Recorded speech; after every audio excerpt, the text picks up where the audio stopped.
et de tous les autres Africains. Retrouvez Frédéric Montomé tous les lundis, mardis et mercredis dès 21h dans Tout au clair.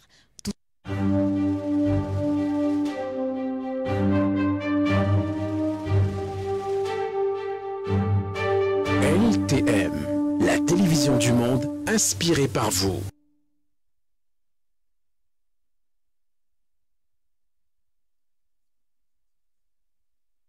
Dans le cadre de 19h45, faites bien de suivre le journal télévisé sur votre chaîne de télévision.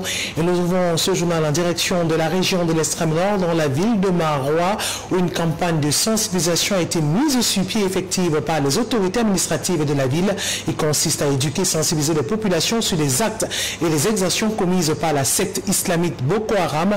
Une communication, une sensibilisation qui se fera désormais en langue locale et dans les différentes radios communautaires. Le compte rendu de Jean Jamayenna et Casimir Bantir dans ce reportage. Depuis le début de la crise de Boko Haram, les habitants de la région de l'extrême nord Cameroun sont plongés dans une peur constante. Les différentes attaques qui ont jusqu'ici frappé cette région depuis 2013 et qui ont atteint les centres urbains ne sont toujours pas comprises par tous. Toute forme de communication reste impossible avec ce groupe de rebelles, faute d'interlocuteurs. Pire encore, en raison du manque d'infrastructures adéquates et du niveau d'alphabétisation. Ajoutez la situation de la jeunesse sans emploi. La région de l'extrême nord enregistre des pertes de centaines de vies humaines, des milliers de maisons rendues en cendres, du bétail et des objets importants emportés et de nombreux villages abandonnés. En œuvre par l'organisation SADC, nous mettons en œuvre cette activité tout simplement pour accompagner le gouvernement dans l'offre de paix que le président de la République a voulu donner aux ex-associés et aux populations qui sont donc associées, n'est-ce pas, à la guerre contre Boko Haram. Et il est question effectivement pendant cette activité d'harmoniser un certain nombre d'interventions, notamment dans l'implication effective des populations dans l'activité, parce que si le gouvernement fait l'effort de l'autre côté et que les populations restent inertes, ce serait un peu difficile qu'on puisse arriver à un objectif. Donc notre activité consiste à intégrer, à impliquer les radios communautaires dans les diffusions des messages dans les différentes langues locales notamment. La synergie d'action de développement durable et concret au Cameroun, dans son projet, veut transmettre un système de communication pour un message de paix et du vivre ensemble. Nous allons conjuguer nos efforts de sensibiliser, de multiplier le message de sensibilisation. Par exemple sur Covid-19, qui est donc une pandémie aujourd'hui qui a touché la planète Terre. Donc je pense que nous allons faire le travail demandé.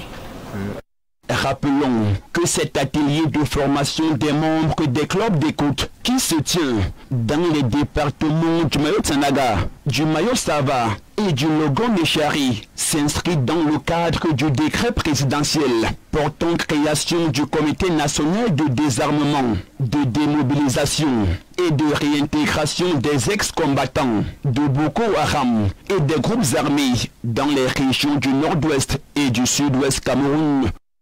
Extrait. Informer les communautés locales sur les actions du DDR et de diffuser les bonnes pratiques de construction d'une paix durable reste l'objectif principal de la SADC.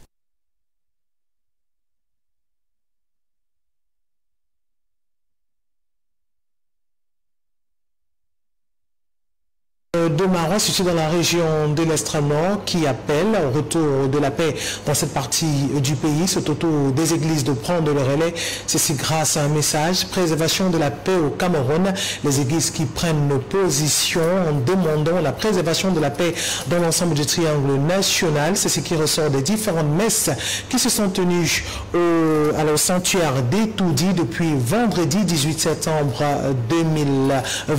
Les chefs d'église, les prêtres, autant pour moi, demandent aux chrétiens, fidèles chrétiens, de ne pas descendre dans la rue le 22 septembre 2020. La précision dans ce reportage de Jean Scalibok et Mohamed Sombadou.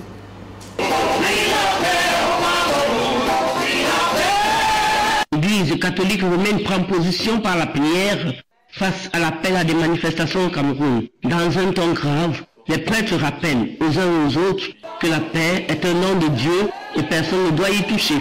Les chrétiens se sont retrouvés par centaines au lieu sacré de Toudi pour prier. Prier pour la paix au Cameroun du nord au sud, de l'est à l'ouest. Mon souhait est que le peuple écoute, suive et vive mon cri. Parce qu'il n'y a rien de plus important sur cette terre des hommes que la paix. Regardons, Jésus, la veille de sa mort, nous laisse la paix. Je vous donne la paix, je vous laisse ma paix. Celui qui s'attaque à la paix s'attaque à Dieu. Quand le Christ est ressuscité, il a dit à ses disciples qui étaient angoissés, embarrassés, la paix soit avec vous. Cette Eucharistie était un appel à la responsabilité. Que chacun joue franchement son rôle. On ne résout pas un problème par un problème, on ne résout non plus une situation difficile par un conflit. C'est ce qu'il faut retenir de cet évangile. Je lance un appel au professeur Kamtou, vraiment de revenir sur cette idée qu'il a. Sa mère lui a montré le chemin de l'église et lui-même m'a invité pour aller dire la messe de veillée de sa mère. Il faut voir ce qu'il y avait ce jour-là comme peuple de Dieu, des ministres et consorts. Les Anglais disent time is money. Le temps c'est de l'argent. Ces hommes et ces femmes que nous envoyons à la rue, à quel moment ils vont travailler? Le prélat invite donc les hommes et femmes du pays à vaquer à leurs occupations le 22 septembre 2020, au lieu de chercher à multiplier leurs peines, au lieu de chercher à multiplier leurs croix. Il les invite par ailleurs à persévérer dans la prière, car avec la prière, tout est possible. Nous avons ici des cas des hommes et des femmes qui ont prié et qui ont vu l'intervention de Dieu. Alors nous disons, nous appelons tous les chrétiens à la prière, à la paix. Ils vont prier pour la paix au Cameroun, pour les autorités, pour les leaders d'opposition et pour les leaders d'opinion. Dieu nous regarde. Une paix qui sera recherchée jusqu'au 6 décembre prochain où les différents conseillers municipaux et autres descendront dans les urnes pour élire les nouveaux conseillers régionaux. Le 6 décembre prochain, une date promulguée par le président de la République. On parle aussi de ces élections régionales qui sont au menu de différents débats dans les conversations des leaders politiques. Un processus, on va dire ces élections régionales qui vont donc parachever le processus de décentralisation au Cameroun. Et nos reporters depuis la ville de Yaoundé, Jean-Oscar Libok et Mohamed Somba ont fait le tour des quartiers généraux des différents partis politiques. Voici le reportage. Le parachèvement du processus de la décentralisation du moins pour ce qui est de la mise en place des structures tire à sa fin. Et le 6 décembre prochain, les conseillers municipaux vont élire, choisir les conseillers régionaux. Et ce sont eux qui trôneront sur les régions. Parmi eux, une place importante est réservée au pouvoir traditionnel incarné par les chefferies. Ces derniers ont-ils connaissance de la place ou du rôle qu'ils vont jouer au sein du Conseil? Cette décentralisation, un peu les populations gèrent elles-mêmes. Une bonne chose qu'on veut vers le chef pour savoir qu'est-ce qu'il en pense pour le développement de son village. Les partis politiques qui n'ont pas de lieu ont un regard tout aussi diversifié et carbonatif bien proche de la félicité.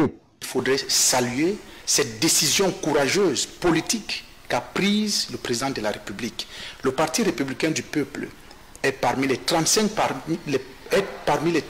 partis politiques représentés au Cameroun. Donc, nous sommes contents et nous saluons cette décision. Nous allons postuler à cette élection. C'est sans façon, tous unanimement fustigent l'appel à l'insurrection lancé par le leader du MRC. Professeur Maurice Kamto ne mérite pas notre colère ni notre indignation. Le Cameroun est un état de droit. Le Parti républicain du peuple, en aucun jour, ne participera ou ne demandera jamais, je dis bien au grand jamais, ces militants ainsi que les concitoyens qui nous font confiance de se jeter à la rue pour réclamer quoi que ce soit, étant donné que nous sommes en démocratie. Ce blindé, chacun de la classe et l'occupation normale. Vraiment, c'est un message qui nous concerne. Unanimement, nous avons été d'accord que nous devons tous chacun descendre dans nos différentes communautés pour demander aux populations de venir face au assez mot d'ordre. Parce que cette marche n'est d'abord interdite.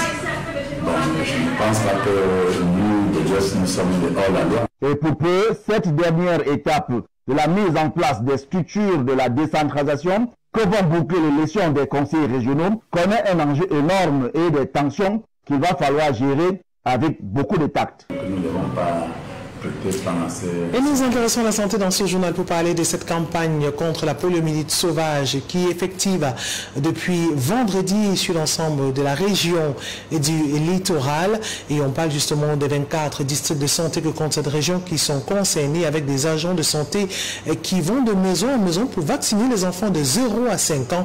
Ces enfants reçoivent 2 gouttes pour ce vaccin contre la poliomyélite. Les précisions dans ce reportage de notre reporter Jean-Jean Mayebna. 2 gouttes. Deux gouttes de vaccin polio oral administrées aux enfants de 0 à 5 ans. Le temps a été donné par les autorités administratives, municipales, médicales et même traditionnelles de la région du littoral et relayé depuis vendredi dernier dans l'ensemble des 24 districts de santé que compte la région. En recevant ces 2 gouttes de vaccin, cet enfant sera protégé contre la polio et également nous faisons notre plaidoyer à l'endroit des parents pour que les parents puissent amener leurs enfants dans les formations sanitaires les plus proches de leur lieu d'habitation et ça s'appelle la vaccination de routine. Plus l'enfant reçoit les gouttes de polio, plus l'enfant est immunisé, plus l'enfant est protégé contre cette maladie. De porte à porte, les équipes de vaccinateurs sillonnent les quartiers pour rechercher les enfants de 0 à 5 ans. Question de protéger ces derniers contre la poliomyélite, cette maladie ravageuse.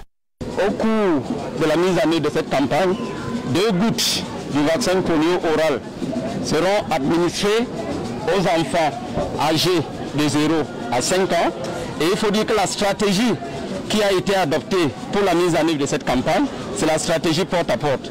Cela veut dire que les équipes vont sillonner de ménage en ménage pour vacciner les enfants âgés de 0 à 5 ans. Et c'est la formation sanitaire à 8e Sable Bonamoussadi dans l'arrondissement de Douala 5e qui a été choisi pour abriter la cérémonie de lancement officiel de cette première phase des journées locales de vaccination gratuite contre la poliomyélite, dont seules 6 des 10 régions du Cameroun, parmi lesquelles le littoral, sont concernées. Et Aïcha est engagé dans la santé de la population, ça dure dans la lutte contre les infections de tous les niveaux, que ce soit les infections transmissibles, les infections évitables par la vaccination. Dans notre travail de tous les jours, nous œuvrons pour que la santé de la population camerounaise s'améliore. Bien que déclaré pays libre de poliomyélite, le Cameroun reste avant-gardiste, d'où la 2e phase de vaccination gratuite, annoncée du 9 au 11 octobre prochain. Et nous nous rendons dans la région du sud-ouest Cameroun, principalement dans la ville de Bangam, où le maire de cette unité administrative a mis à contribution les jeunes qui ont nettoyé les coins, recoins de cette ville. On va dire des activités lucratives qui rentraient dans le cadre de la préparation des prochaines rentrées scolaires pour ces enfants, qui ont d'ailleurs été remerciés par des récompenses, mais surtout pour avoir participé au bien-être des populations de la ville de Bangam. Les précisions dans ce reportage de Frédéric Motomé et Janine Nonsta. L'objectif pour la ville de Bangam, dans le département du coupé Manengouba, région du sud-ouest du Cameroun, en cette période estivale, est davantage d'épargner les jeunes à plusieurs maux, notamment la mauvaise compagnie, les dérapages dans cette zone conflictuelle, l'oisiveté, la nuit et le besoin. C'est fort de ce postulat qu'une 50aine d'entre eux ont gratuitement pris part à plusieurs activités et autres ateliers pendant une période d'un mois allant du 15 août au 15 septembre 2020. L'initiative est à mettre à l'actif de la mairie de Bangam, dont le but est d'occuper ces jeunes. A toujours été nécessaire qu'on organise ce genre d'événement. Donc cette fois-ci, même comme la situation n'est pas comme elle était auparavant par rapport aux autres communes.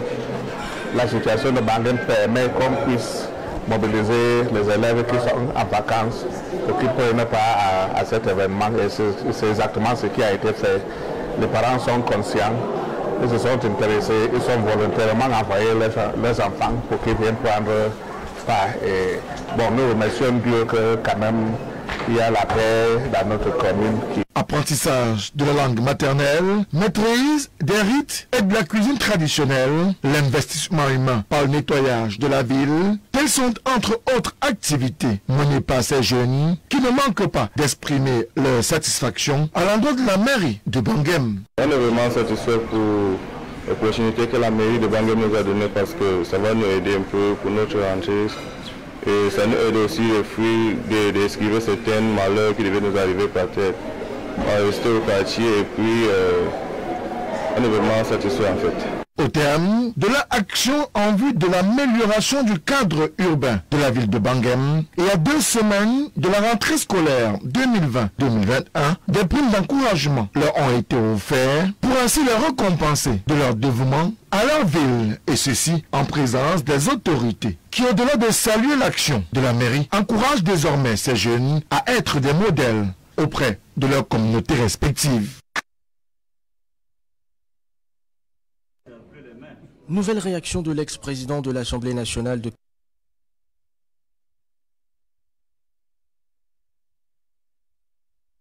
appel au boycott des prochaines élections présidentielles qui vont se dérouler au mois d'octobre prochain. Les précisions d'Africa 24.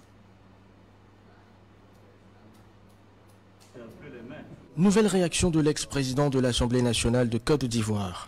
Guillaume Soro a donné un point de presse ce jeudi 17 septembre dans un hôtel parisien. Le leader de Génération et Peuple Solidaire a martelé qu'il n'irait pas aux élections tant que le président Alassane Ouattara est candidat. Je n'irai pas aux élections tant que M. Ouattara est candidat. Aller à l'élection avec M. Ouattara, c'est cautionner la forfaiture, c'est valider le coup d'État. Vous voyez? Et c'est pourquoi d'ailleurs, aucun candidat, même retenu, ne doit accompagner Ouattara. Ouattara, son mandat est terminé. L'ex-président de l'Assemblée nationale a également parlé d'une concertation avec les anciens présidents Laurent Gbagbo et Henri Konan Bédié pour empêcher les élections. Il compte user de tous les moyens pour y arriver. Je l'ai dit, M. Bédié, M. Gbagbo, Afin Guessan, tous Mabri, à Montalo, j'ai oublié peut-être Niamien et les autres. Je souhaite qu'on ait une concertation. À l'issue de cette concertation, nous allons entreprendre les organisations sous-régionales et l'organisation sous-régionale africaine, continentale. Et vous savez très bien que Bouhari a un leadership affirmé en Afrique de l'Ouest. Donc, et vous avez entendu son discours.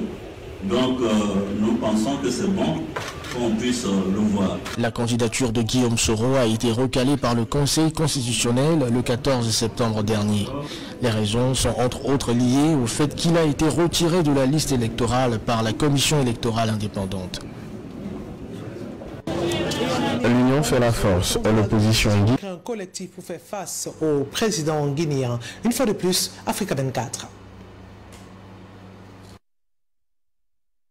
veut mettre en pratique ce proverbe. Les 11 candidats de l'opposition au scrutin présidentiel du 18 octobre 2020 ont mis sur pied un collectif pour assurer l'alternance en Guinée. Une décision prise au terme d'une réunion tenue au siège du Parti de l'Action citoyenne et du Travail le 18 septembre 2020. Nous nous sommes réunis autour des questions électorales. Nous avons mis en place le collectif des candidats pour l'alternance. Ce collectif va mutualiser les expériences pour que l'élection se passe dans les conditions acceptables sur le terrain.